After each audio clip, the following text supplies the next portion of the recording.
Yeah. I'll just sing softly. Jaya Radha Madhava Kunja Bihari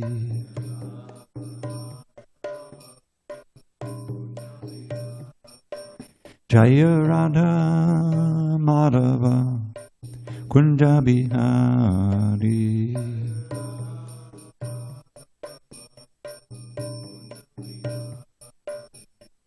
Gopi Janavala Bha Girivaradhari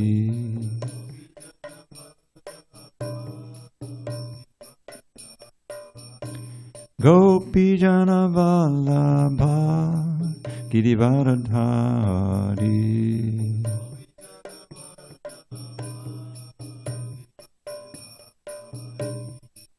Yashodanandana Pradajana Ranjana Yashodanandana Pradajana Ranjana Yamuna Tira Vanachari Yamuna Tira Vanachari Jaya Radha Madhava Kunja Bihari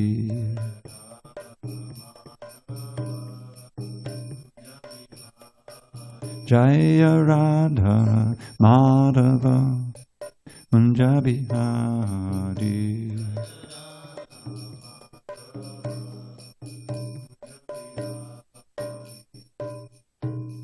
Jai Mishnapad Paramahamsa Sarvadikacharya Ashtotarvata Srimad His Divine Grace to let you see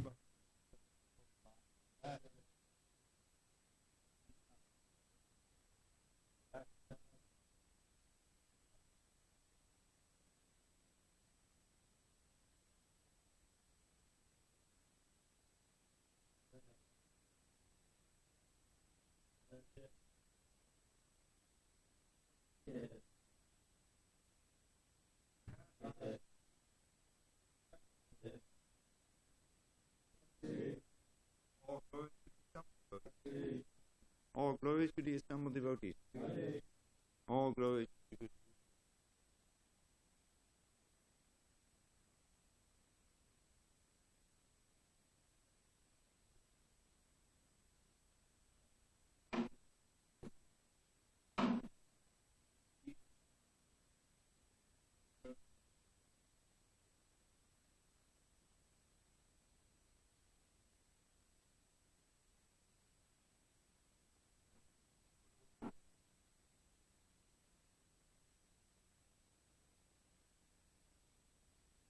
Krishna, Hare Rama. All right.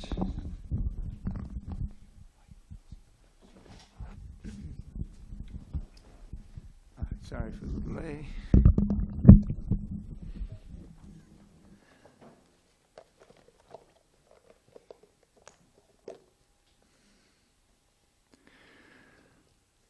All right. Om Namo Bhagavate Vasudevaya.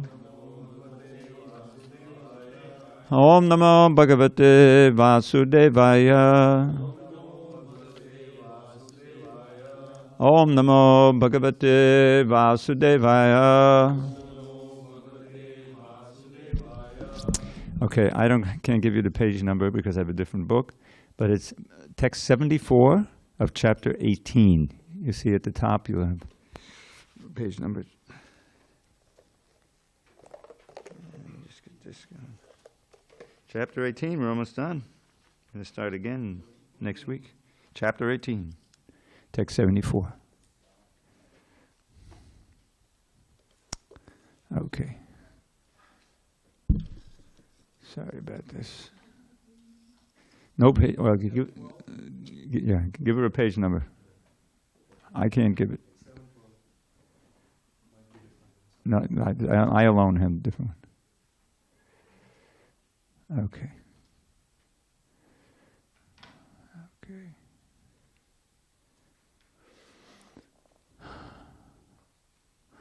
Okay, on this third day of January 2022 in San Diego, we're reading from Srimad Bhagavad Gita as it is, translation and commentary by His Divine Grace A.C. Bhaktivedanta Swami Prabhupada.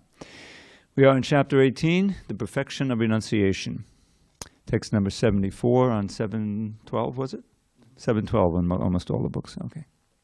Iti aham, I'm sorry, Sanjaya Vacha, iti aham, Vasudevasya, Partasya, Chamahatmanaha, Samvadam, Imamashravasham, Adbhutam, Romaharshanam, Sanjaya Vacha, Ityaham Vasudevasya, Partasya Chamahatmanaha, Samvadam Imamashravasham, Adbhutam Romaharshanam, Sanjaya Vacha, Ityaham Vasudevasya, Partasya Chamahatmanaha, Samvadam Imamashravasham, Adbhutam Romaharshanam, Sanjaya Vacha, Ityaham Vasudevasya, Partasya Chamahatmanaha, Samvadam Imamashravasham, Adbhutam Romaharshanam. Anand. Sanjaya Uvacha, Ityaham Vasudevasya, Partasya Chamahatmanaha, Samvadam Imamashravasham, Adbhutam Romaharshanam. Someone else? Sanjaya Uvacha, Ityaham Vasudevasya,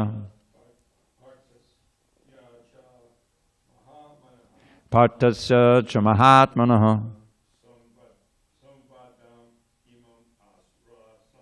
Sanvadam Imam Haushrasham,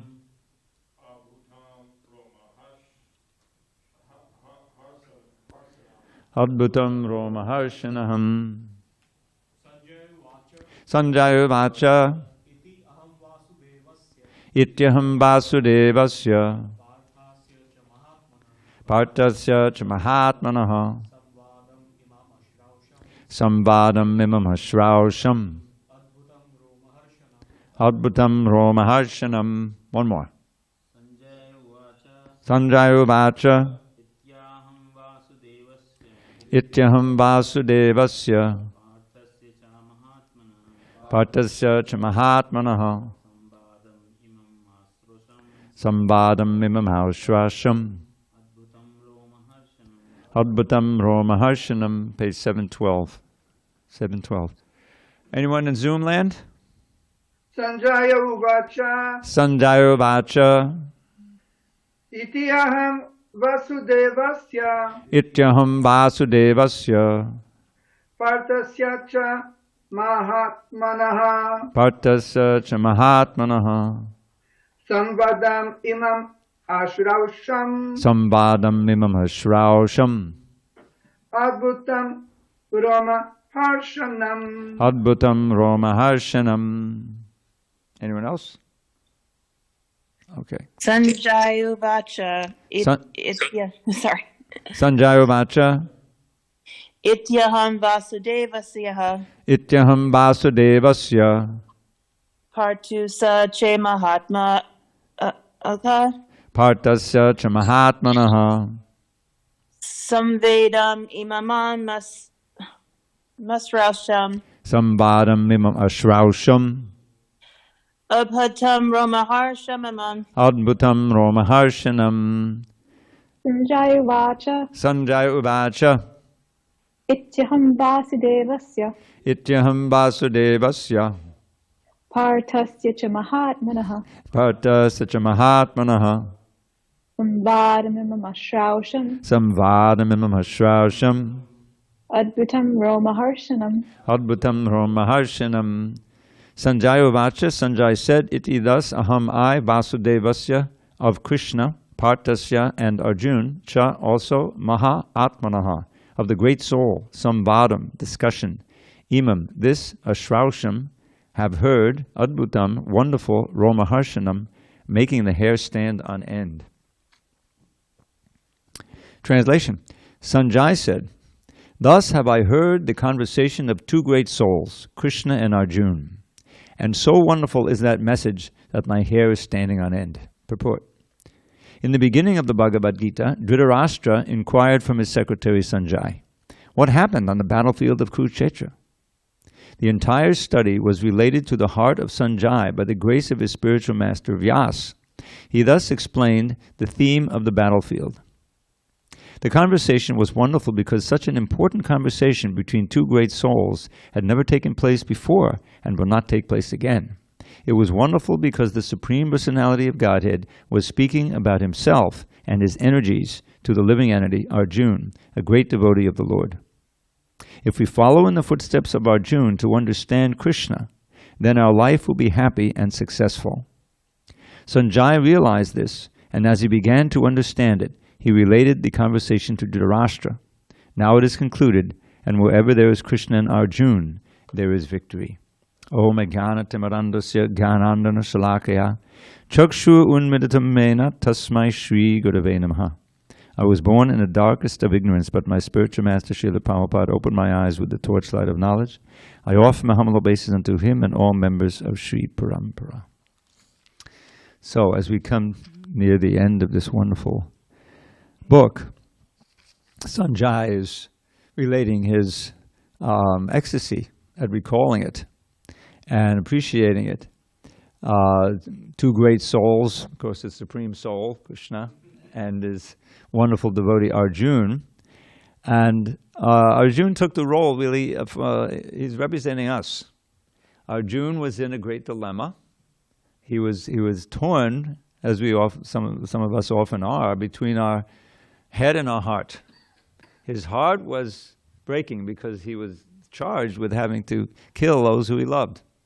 His wonderful grandfather, Bhishma Dev, and his teacher, Dronacharya, and so many other relatives and friends on the other side. The Kuru dynasty and the Pandavas, they really were part of one big dynasty.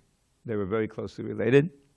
And even though the Kurus under Duryodhana had really tried to steal their rightful claim to the throne and had tried to kill them, still Arjuna, being such a wonderful devotee, he felt still great attachment for them, forgiveness, And at the beginning, near the beginning, when he finally surrenders to Krishna as his disciple rather than a friend, arguing back and forth, he says something that's one of the most amazing things in the book, and that is that I can't imagine living if I would kill the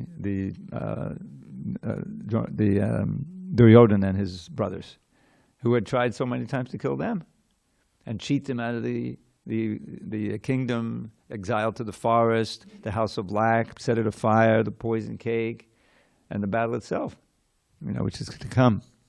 So, but there's Arjuna, just wanting to forgive them. But that was inappropriate at that time, because the greater cause Krishna that he had in mind was to reinstitute Dharma on the earth.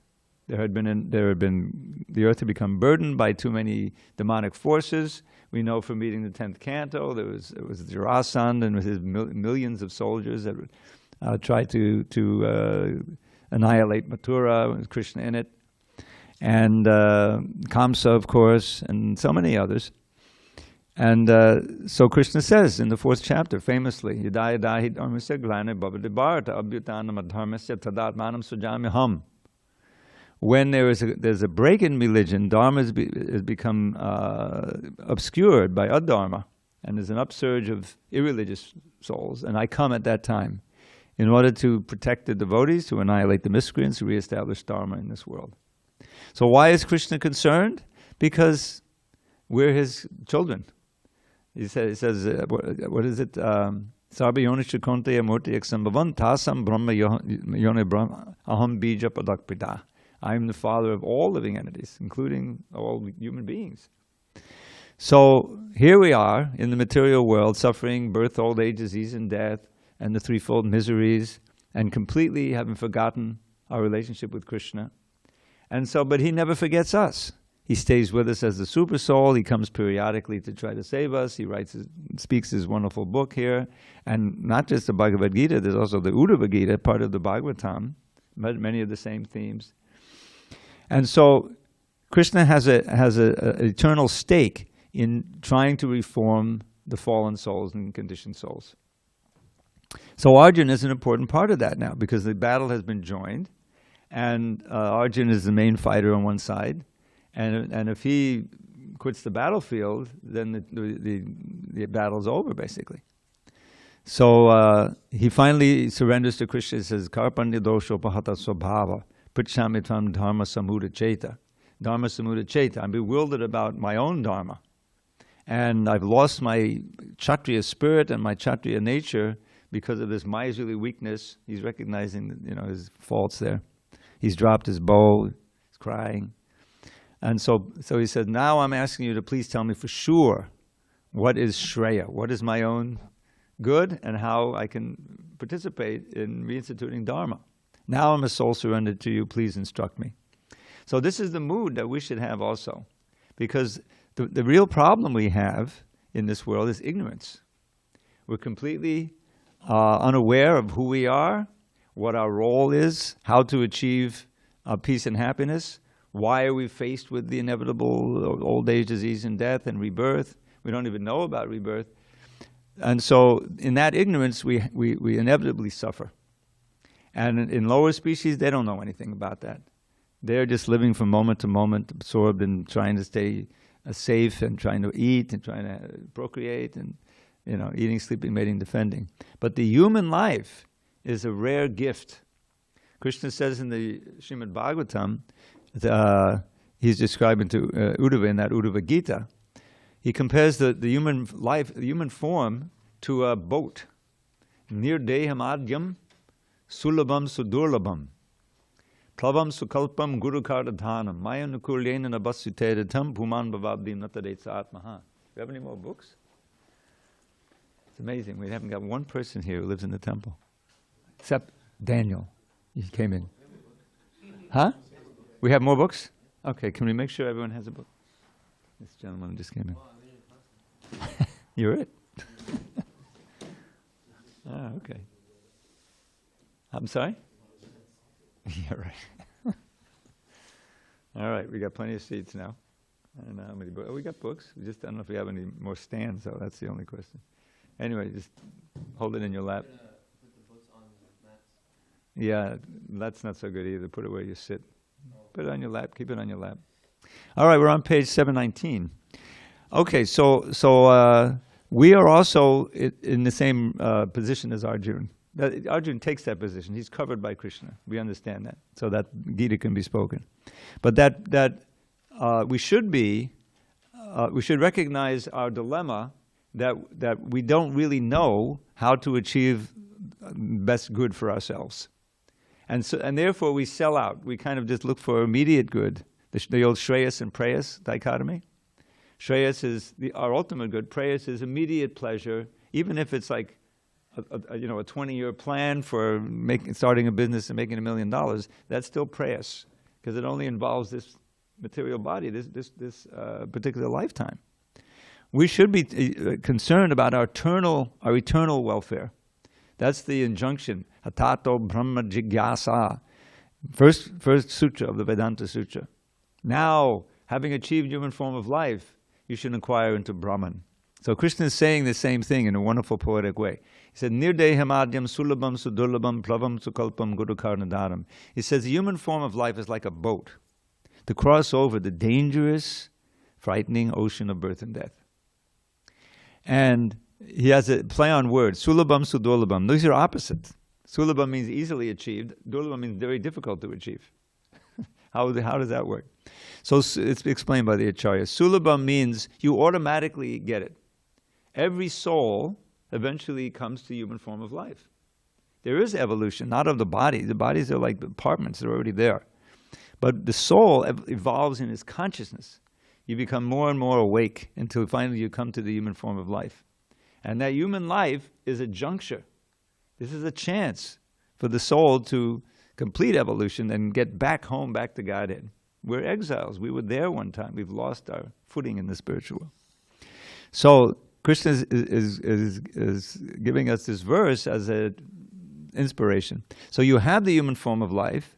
It's a perfectly fashioned boat for crossing this ocean.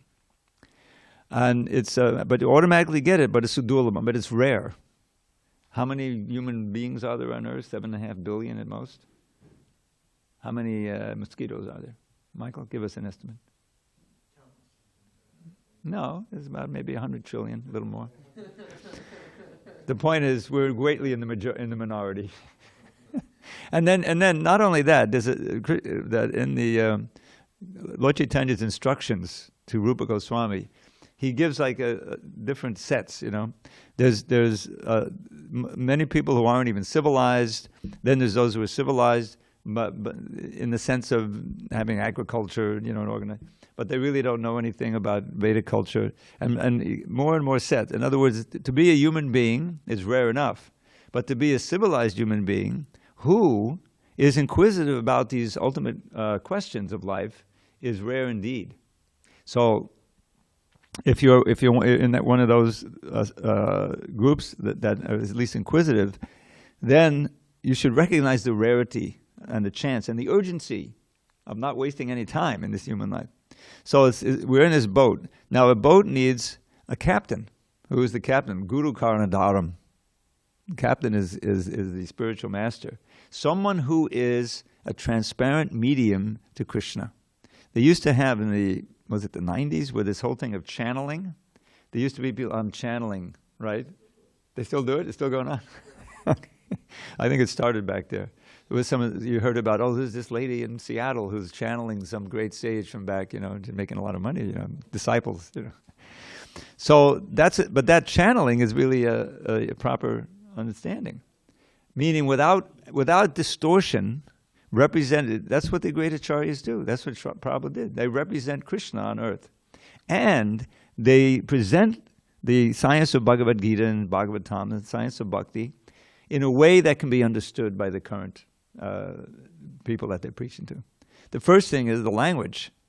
That Prabhupada wrote in English, you know, it wasn't his first language. And believe me, as a 50-year editor practically, I've been working on the books. And you know, Prabhupada writes in his Srimad Bhagavatam. My English isn't very good. I mean, this is paraphrasing, you know, and I'm sure that it's, but still, the people who are exposed to this, they will pick up on it because it's an honest presentation, and the urgency and the purity will be there. And so he took so much trouble to write those first books. The history of his publishing is amazing. There he is in Vrindavan, and you know, he didn't have any money, he didn't have a lot of, you know, assets behind him. But they had the order of a spiritual master to write and to preach in English, and ultimately to go west, to go and spread Krishna consciousness in foreign lands. At first he couldn't conceive how to do that, but the writing of the Bhagavatam was something that he could do with great effort. And he managed to publish three volumes in a matter of 4 years. It took him 4 years. Matter of writing, typing, two-fingered on an old typewriter, typing these manuscript pages out, taking them to the printer to typesetting. And I don't know, you know, I've been in this printing business for a long time. And the typesetting, you know, I mean literally lead type falling down and coming in, you know, to making, then you have to arrange it by hand, and some of the letters are upside down. I have some of those books at home. I'll bring them someday. You can see the original books. They're not facsimiles. And anyway, so with great effort, you know, he had one volume, then he would go around to people, you know, wealthy devotees, and get donations for the second volume. So finally he had 3 volumes. And he was 68 years old, you know, and his health wasn't that great. But he had that order, so finally he gets on this boat, and it's not a cruise ship, it's not an ocean liner. It's a cargo ship. But he had a free passage by a pious lady who gave him on her. She owned the shipping line. So there it was. It was Janmashtami. He gave a speech to the crew and the captain and his wife. It was also his birthday. Janmashtami. The next day is his Vyasa Puja. I don't know if he announced that. Anyway, he lands in New York with like $20. The captain bought a set of books for $20. So that was all the money he had. Great, $20. No contacts. No, had one contact, but not in New York, all the way in western Pennsylvania. You had to get there on a bus. So he was just like completely relying on Krishna for all this. He wrote this beautiful poem, Krishna, you brought me to this place. Somehow, please make my speaking adequate to impress their hearts. And, he's really praying from the heart. A lot came from that. So then it's come to this. Now there's this worldwide society, and so many books are printed and edited and illustrated so wonderfully. So we have a chance. You're all sitting here because this is the place to be. This is not. It's not an entertainment place. It's not a bar. It's not some tattoo parlor. It's not some place of entertainment.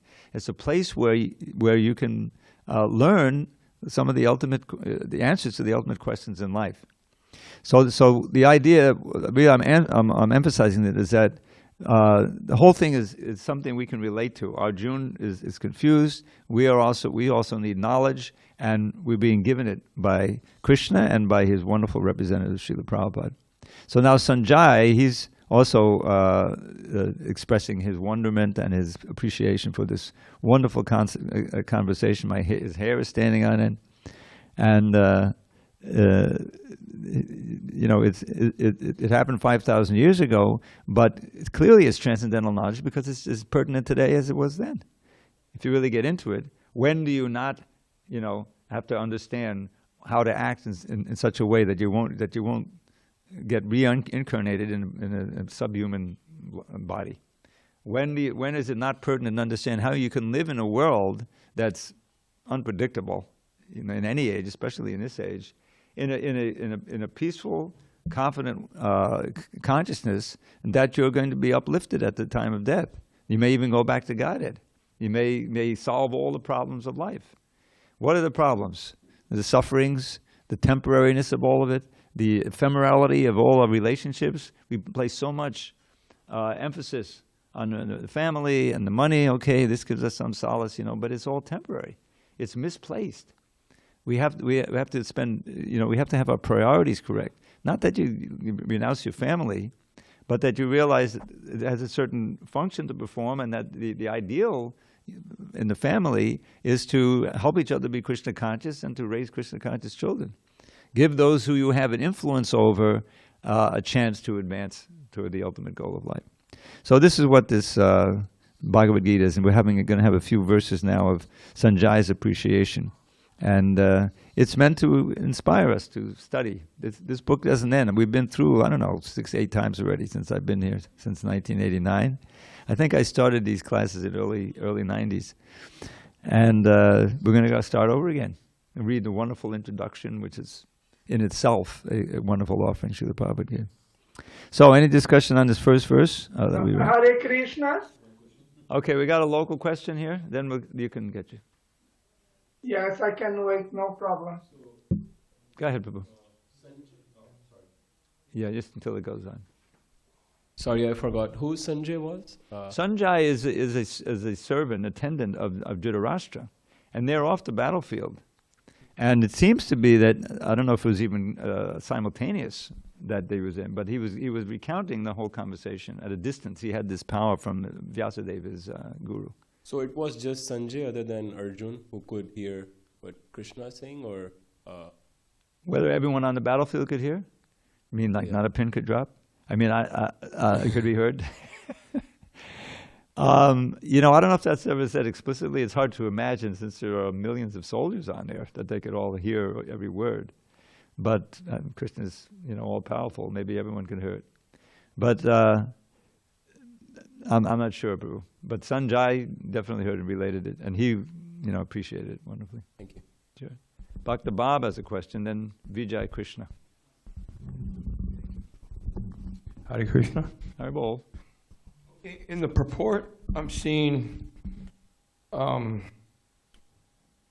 The conversation was wonderful because such an important conversation between two great souls had never taken place before and would never take place again. Now, isn't the consensus that whenever there's a religion, Krishna speaks Bhagavad Gita, and this conversation is constantly taking place between Krishna and Arjuna elsewhere? Well, I mean, aside from that, when it would happen in the future, Krishna says in the 4th chapter that he gave the same instruction in the past to the sun god, Imam Vivastate to Vivasvan, right? And which was passed down to the great Rajarshis. So I'm not sure what Prabhupada has in mind here. Arjuna as a unique greatness because of his intimate association with Krishna, his intimate relationship with Krishna. So it could be that. But Prabhupada is giving us the perspective on how unique it is. Certainly within, thousands and thousands of years. It's not going to take place again during this yuga, certainly Kali Yuga. Okay, Vijay, you're on. Yes, Dravida Prabhu, thank you very much. You're very kind. The quote from the purport is the last sentence of the purport. Okay. Quote, now it is concluded that wherever there is Krishna and Arjuna, there is victory. End quote. So my question is, victory in what sense? In the material sense, like, for example, winning the lottery? Or in the spiritual sense, like, for example, realizing my immortality? What kind of victory is this? Well, I mean, Prabhupada seems to be anticipating the last verse, the famous last verse, where it says this exactly, that wherever Krishna and Arjuna are, which we'll read maybe tomorrow night, there will certainly be opulence, victory, extraordinary power, and morality. That is my opinion. So Prabhupada may be anticipating that. There is all kinds of victory of good over evil, victory of the higher selves over the lower selves, so that we can, advance in devotional service. So I'm not sure, which of those Prabhupada is emphasizing there, but it sounds so much like the last verse that it seems like Prabhupada is just anticipating that verse when he says, "Now it is concluded." Now, in like 3 verses later, which you can read in the next, 1 minute. So I think that's what Prabhupada is talking about here. That will be wherever Krishna is really present within our hearts, and then we can be assured of victory because we'll be empowered. So that's the idea, that Krishna can empower us to do things. Someone told me this morning an amazing thing. Who is it? The Prabhupada's famous phrase, "Impossible is a word in a fool's dictionary." Apparently that this was something that Napoleon said. And Prabhupada referred to Napoleon a lot, a fair number of times in his teachings, as one of the prominent warriors and things, who is now just has a statue out in Paris, where birds are passing on it. In other words, what happened to all these great, so-called great souls? They passed out of time, and then they're nothing. They are immortal, especially if Prabhupada repeats them. And he used those words to inspire one of the more amazing miracles in the early movement, 75 anyway. And that was this 17 books in 2 months marathon, which I had the honor of being part of, where the Bhaktivedanta Book Trust, we had fallen behind. Prabhupada had all the whole CC ready to go, and we were still working on the 4th canto, and it took a year to produce the 4th canto, which is just, not that long. And so he consolidated the whole thing in LA, and his general there, Rameshwar, he was ready, and said, okay, we can produce 2 books in 1 month, Srila Prabhupada, But there were 17 books, and lagging behind. So he said, no, you have to produce all 17 books in 2 months. And Rameshwar said, that's impossible. Prabhupada, that's impossible. And Prabhupada stopped his walk on the beach, put his cane in the sand, And there's all these leaders of the movement around him, all sannyasis and GBC that coming to see Prabhupada in L.A. on this morning walk. And he said to Rama, "Sir, impossible is a word in a fool's dictionary." Okay, I guess we got to know about it. So somehow they figured out how they could do it. If Prabhupada was ready to consult all the time, if we could send one of the photographers to India with a motorcycle so he could go around India and take pictures of the places where Lord Chaitanya went on his tour, so the painters wouldn't have to labor over their paintings, and impossible to. Anyway, it was amazing. They were able to do it. I came late into it. I was able to contribute a little bit. But, so, I forgot we got off on that. But that's a good lesson. Impossible is a word in the Fool's Dictionary. Meaning that even our own failings, if we pray, if we chant, if we're sincere, then we can be empowered to do things that we thought we couldn't do and to give up things that we thought we could never give up. In other words, we can also practice Krishna consciousness. All right, we're going to go on. Text 75. Dravida Prabhu, if I may, very quickly.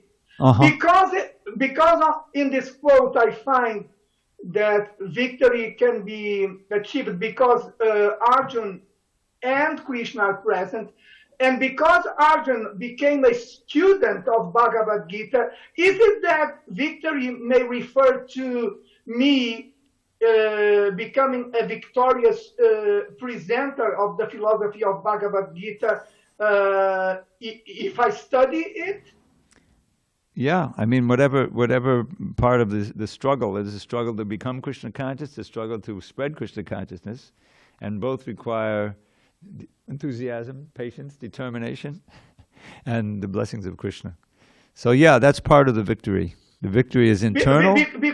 Because Arjuna, as a student of Bhagavad Gita, he went for fighting and he won the war. Exactly, and Krishna consciousness. Yes, thank you very much. Sure, thanks. Thank you for that. All right, text 75. Vyasa prasadat chutavam etad guyam aham param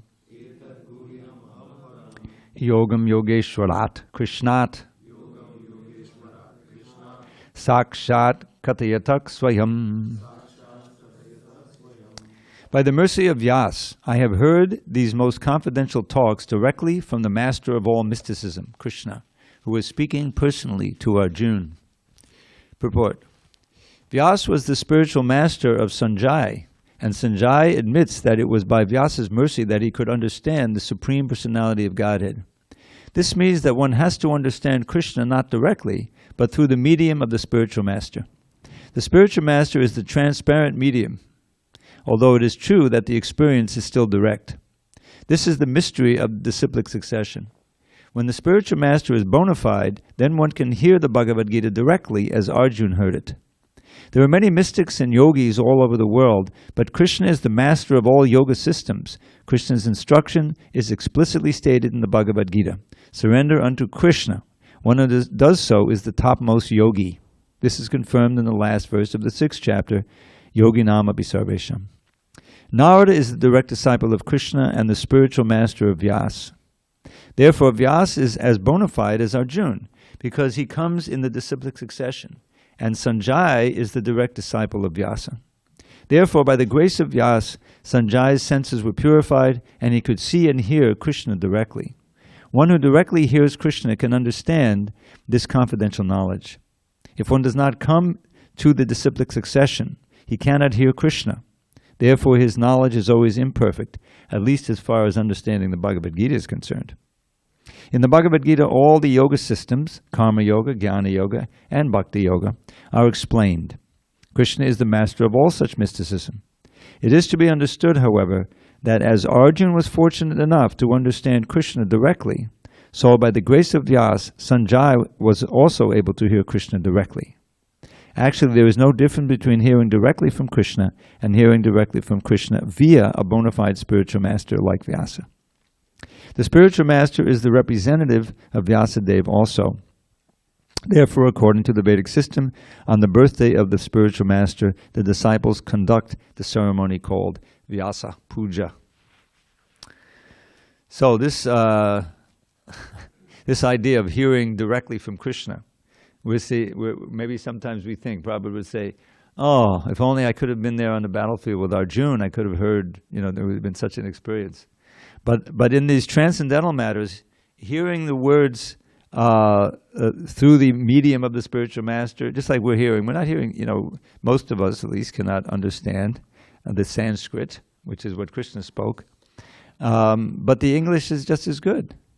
If you're ardently hearing, if you're submissively hearing, submissive all reception, taking the knowledge in, and especially if you're endeavoring to follow the instructions, then you appreciate more and more Krishna's direct instruction. It doesn't matter if it's 5,000 years ago or 5 million years ago. That's because these are subject matters dealing with eternal verities, eternal questions. Again, which we should be interested in as human beings. This is so Krishna says, finishing describing his analogy as a boat. So he says, you have this wonderful boat, near deham, human body.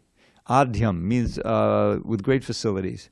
Sulabham sudolabham, which is you automatically get, but which is rare in terms of how many human beings there are, especially how many human beings there are who are interested in these matters.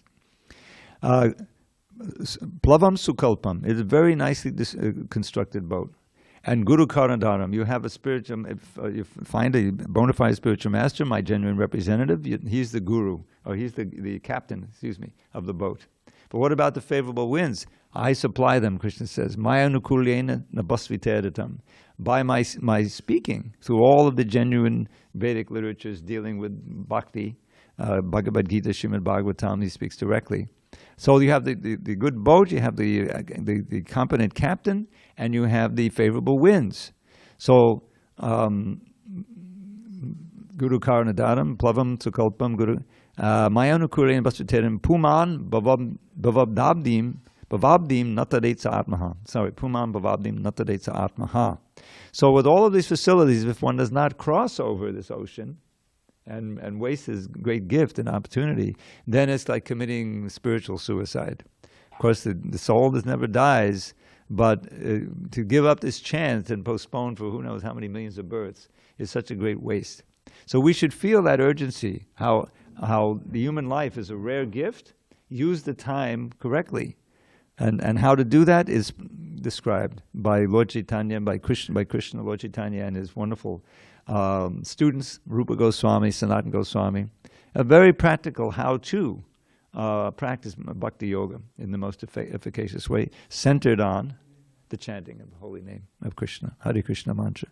In this age, we don't live very long. We're not very interested in spiritual life. If we are, we're generally misguided. We're unfortunate. We're always disturbed. This is practically near the first beginning of the Bhagavatam, first chapter. So what hope do we have? Kala Doshana De Rajan. Shukadeva Goswami says near the end of the book in the 12th canto, my dear king, that this Kali Yuga especially is an ocean of faults, all kinds of impediments to serious practice of yoga. An ocean, Kali Doshana De Rajan, but there's one special dispensation in this age. Kalyadoshanera asti yeko mahadguna, great quality. Kirtanad eva krishnasya mukta sangha parambhajait. Just by dedicating yourself seriously and following the subordinate practices, but dedicating yourself seriously to chanting the holy name. Kirtanad krishnasya mukta sangha parambhajait. Mukta sangha means you become free from the attachments that are a result of bad association. Sangha means sangha. You can break those attachments, become attached to Krishna, and parambrajait, go to the supreme abode. So the central practice is this chanting, both congregationally and individually with japa meditation. If we just endeavor to begin that, we'll see the benefits, and that will give us tremendous boost in crossing this ocean on the boat of the human body. So, text 76. Rajan sangsmitya sambadam imamadbhutam keshabharjanayo punyam rishyami cha muhurmuhu O king, as I repeatedly recall this wondrous and holy dialogue between Krishna and Arjuna, I take pleasure, being thrilled at every moment. Purport. The understanding of the Bhagavad Gita is so transcendental that anyone who becomes conversant with the topics of Arjuna and Krishna becomes righteous, and he cannot forget such talks. This is the transcendental position of spiritual life. In other words, one who hears the Gita from the right source, directly from Krishna, attains full Krishna consciousness. The result of Krishna consciousness is that one becomes increasingly enlightened, and he enjoys life with a thrill, not only for some time, but at every moment. By the way, I just want to let you know that I made a recording of this book. Wow, 1990. That goes back a ways. With all of the verses and the translations and the purports. And it's available for free. Just send me an email and I'll send you a link and you can download it and hear while you go here or there, and you're in your car whenever you need to. And so we can also be thrilled at every moment listening to the Bhagavad Gita. And as Prabhupada said many times, it's not like an ordinary book, and you can tell it isn't because if you read it again and again, you find new things in it. Because you are changing, you're evolving, you appreciate different parts of it, and it's ever fresh, like anything spiritual. So very fortunate to have read through the whole thing, and we're going to start again soon. Tacha samsmitya samsmitya rupamadhyadbhutam harehi vismayo me mahan rajan rishyami chapunak punaha. O king, as I remember the wonderful form of Lord Krishna, I am struck with wonder more and more, and I rejoice again and again. Purport. It appears that Sanjaya also, by the grace of Vyas, could see the universal form Krishna exhibited to Arjuna. It is, of course, said that Lord Krishna had never exhibited such a form before. It was exhibited to Arjuna only. Yet some great devotees could also see the universal form of Krishna when it was shown to Arjuna, and Vyas was one of them. He is one of the great devotees of the Lord, and he is considered to be a powerful incarnation of Krishna. Vyas disclosed this to his disciple Sanjaya, who remembered that wonderful form of Krishna exhibited to Arjuna and enjoyed it repeatedly. So that, you may recall, 11th chapter, it's a little different mood there. Arjuna, he prays to Krishna, please let me see this universal form of yours. And so Krishna agrees, but he says, but you can't see it with your present eyes. I have to give you special eyes so you can see it. So that vision was given to him, and then Krishna displayed this form. And Arjuna he offered these wonderful prayers to the form. And finally he comes to the point of, who are you? You know, you're not like the Krishna I know. And in fact, he became frightened, right? Because it became more and more like a million suns rising, and he saw all the opposing army getting crushed within the teeth. I mean, this was, this is not... Prabhupada, I listen to a lecture of Prabhupada's every day, and he describes, you don't want to see the universal form. You won't be able to dress the universal form, offer any food to the universal form. You know, it's just not like that. It's awe-inspiring, to say the least. So he says, who are you? I don't recognize you. Who are you? You know, Kalos Milok, you can imagine this huge one. Kalos Miloka Chayakrit Pravidho. I am time. Time I am. I become to destroy everyone, everything, you know. And, okay, you know. So that the point is that these soldiers are already killed.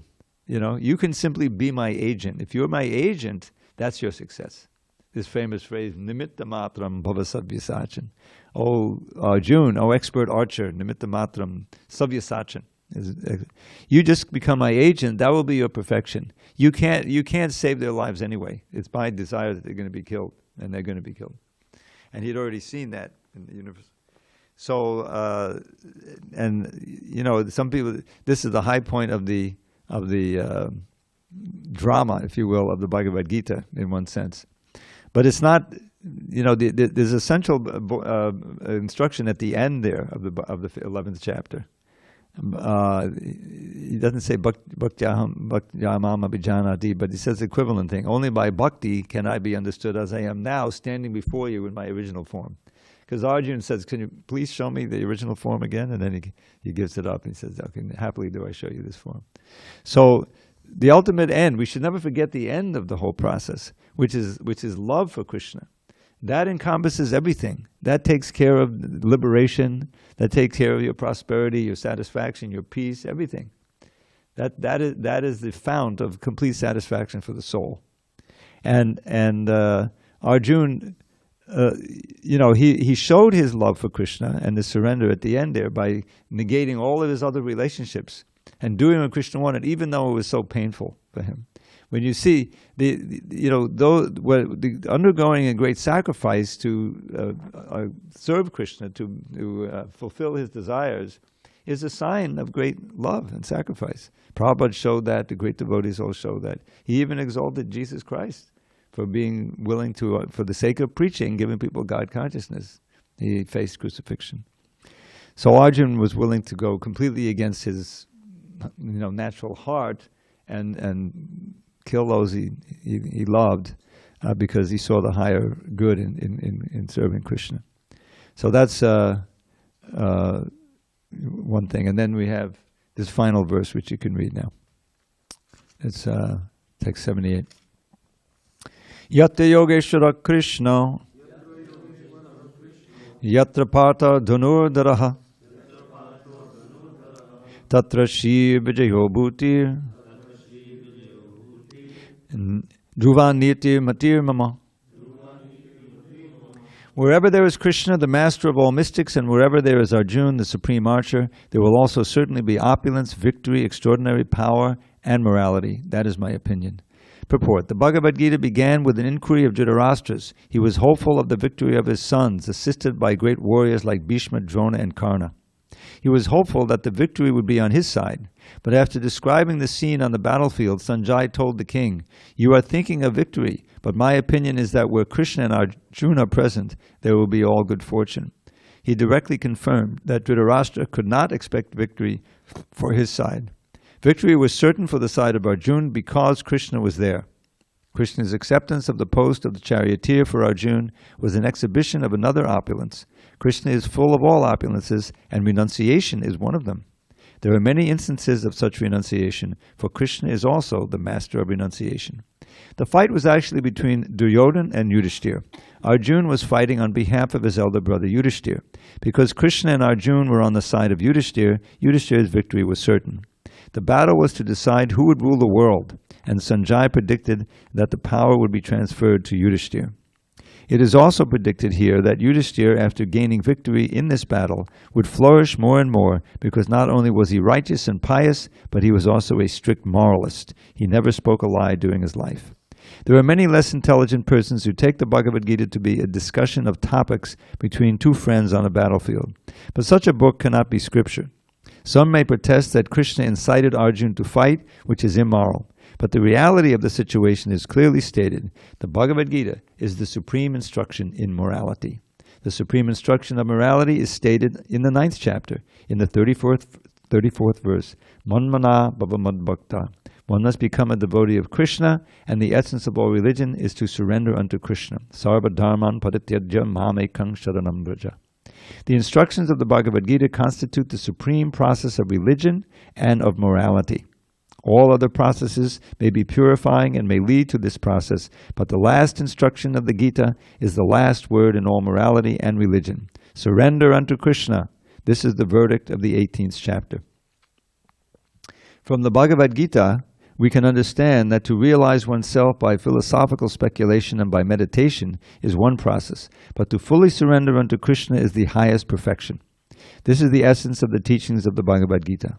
The path of regulative principles according to orders of social life and according to the different courses of religion may be a confidential path of knowledge. But although the rituals of religion are confidential, meditation and cultivation of knowledge are still more confidential. And surrender unto Krishna in devotional service in full Krishna consciousness is the most confidential instruction. That is the essence of the 18th chapter. Another feature of the Bhagavad Gita is that the actual truth is the Supreme Personality of Godhead, Krishna.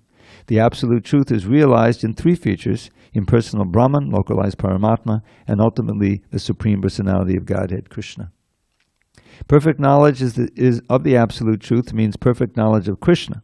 If one understands Krishna, then all the departments of knowledge are part and parcel of that understanding. Krishna is transcendental, for he is always situated in his eternal, internal potency. The living entities are manifested of his energy and are divided into two classes, eternally conditioned and eternally liberated. Such living entities are innumerable, and they are considered fundamental parts of Krishna. Material energy is manifested into 24 divisions. The creation is effected by eternal time, and that is created and dissolved by the external energy. This manifestation of the cosmic world repeatedly becomes visible and invisible. In the Bhagavad Gita, 5 principal subject matters have been discussed: the Supreme Personality of Godhead, material nature, the living entities, eternal time, and all kinds of activities. All is dependent on the Supreme Personality of Godhead, Krishna.